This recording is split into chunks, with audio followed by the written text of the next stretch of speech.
Yes, it does. So I'm going to read a poem. You know what? The woman who just died. Mary Oliver. So Mary Oliver is touched me in very deep ways at some critical parts of my life.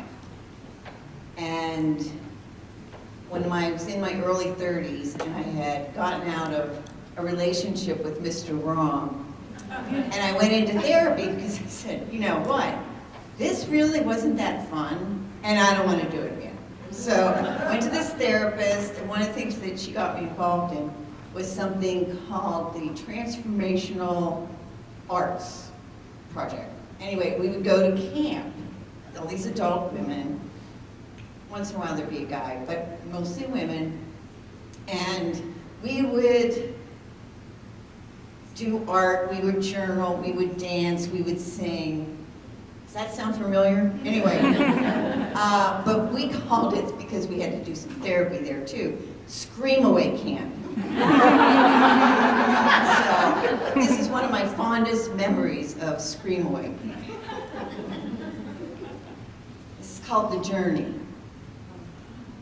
One day you finally knew what you had to do and began, though the voices around you kept shouting their bad advice.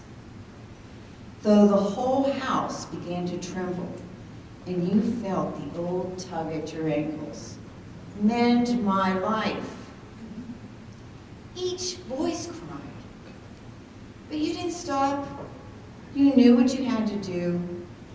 Though the wind pried with its stiff fingers at the very foundations, though their melancholy was terrible, it was already late enough in a wild night.